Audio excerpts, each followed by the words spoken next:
নমস্কার বন্ধুরা, আমি চিত্রা।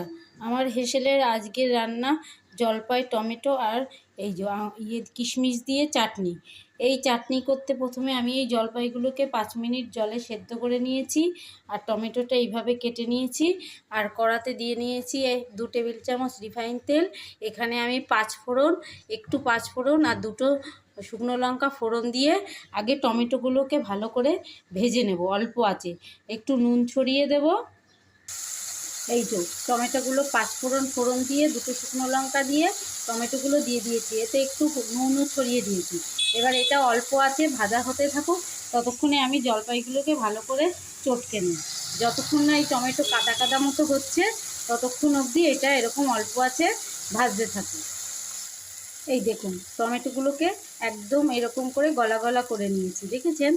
যদি এটা একটু শক্ত থেকে যায়, চিনি পড়লেই এটা আরও শক্ত হয়ে যাবে। পুরো একদম গলা গলা হয়ে গেছে। আর এই যে আমি জলপাইটাকে ভালো করে হাত দিয়ে চটকে নিয়েছি। এবার জলপাইটাকে এর মধ্যে দিয়ে দেব, আর এর মধ্যে দেব 1/2 কাপ জল আর 3 কাপ চিনি দিয়ে ভালো করে ফুটিয়ে তারপরে দেখাচ্ছি। এই দেখুন আমি জলপাইটা ওর মধ্যে দিয়ে দিয়েছি, আর 1/2 কাপ মতো জল দিয়েছি। এবার এটা ফুটে উঠেছে। এবার এর মধ্যে দেব আমি 3 কাপ চিনি, আর দেব 1/2 টেবিল চামচ লবণ, আর হলুদ দেব না। এই দেখুন চিনি দেওয়ার পরে ফুটে উঠেছে। এবার এটা একদম অল্প আছে 2-5 মিনিট ভালো করে ফুটিয়ে নিয়ে তারপরে কিশমিশগুলো ধুয়ে দিয়ে দেব। এটা 2-5 মিনিট ফুটুক, আমি আপনাদের দেখাচ্ছি। এই দেখুন চাটনি একদম তৈরি হয়ে গেছে। আমি একটু পাতলা পাতলাই রেখেছি, কারণ এটা একটু বসে যাবে, যেহেতু জলপাই দিয়েছি এতে। আর সবসময় এতে একটু মিষ্টি বেশি দেওয়ার চেষ্টা করবেন, তাহলে অনেক দিন ধরে খেতে পারবেন। আর আমি গ্যাসটাও বন্ধ করে দিয়েছি। এবার এর মধ্যে কিশমিশগুলো ধুয়ে দিয়ে দেবো, দিয়ে ঢেলে দেবো। এই দেখুন আমি কাচের বাটিতে ঢেলে নিয়েছি। এই চাটনি সবসময় কাচের বাটিতেই রাখতে হয়, তাহলে ভালো থাকে।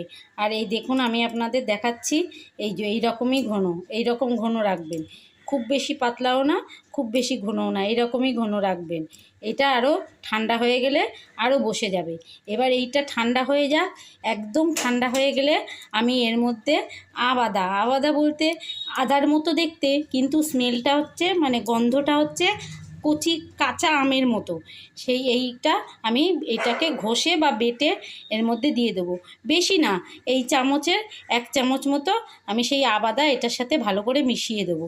তবে চাটনিটা ঠান্ডা হয়ে গেলে, কখনোই গরম অবস্থায় মেশানো যাবে না।